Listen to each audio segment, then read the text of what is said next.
La voiture brûlée en début de week-end n'a toujours pas été retirée de cette petite rue du centre-ville. Selon les enquêteurs, cet incendie n'a rien à voir avec les 7 autres, mais il a déclenché la colère du président de l'agglomération, qui souhaite que Guéret passe chaque soir en zone de gendarmerie pour augmenter le nombre de patrouilles. J'habite Guéret, j'y vis et encore une fois, je discute beaucoup avec la population qui est vraiment très inquiète. Ça fait 8 voitures et 2 maisons. Alors, je ne fais pas le lien entre les voitures et les maisons, qu'on soit bien clair, je ne sais pas s'il y en a. Mais en tous les cas, ça fait tout ça en quelques temps, en seulement peu de temps. Et donc les gens sont inquiets, donc je fais des propositions. L'idée de voir des voitures de gendarmerie à Guéret ne plaît pas à la police. Sur cette proposition d'Éric Correa, le commandement comme les syndicats sont sur la même ligne. On n'est jamais venu non plus pour voir comment on travaille, quelles sont nos conditions.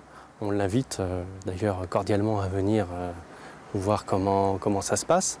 Surtout que les gendarmes ont un peu la même problématique, eux aussi sont en manque d'effectifs. L'enquête est longue et difficile et elle a démontré que tous les incendies ne peuvent être imputables à une seule et unique personne. Les policiers travaillent à l'ancienne car la ville n'est pas équipée de caméras de surveillance. C'est la municipalité qui est maître d'œuvre en la matière.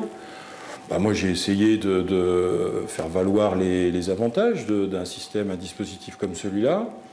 Bon, ils ont considéré que ce n'était pas le moment pour eux, ce n'était pas la priorité. Voilà, dont acte. Éric Correa souhaite la mise en place de ces caméras. Le maire de Guéret émet quelques réserves. Si j'avais dû mettre de la vidéoprotection dans cette ville, c'est jamais dans les 2 rues ou dans le quartier où les voitures ont brûlé que je l'aurais mise, parce que c'est un des quartiers qui était jugé l'un des plus tranquilles de Guéret. Le président de l'agglomération dément toute arrière-pensée politique dans ses propositions, mais les municipales de 2020 se rapprochent.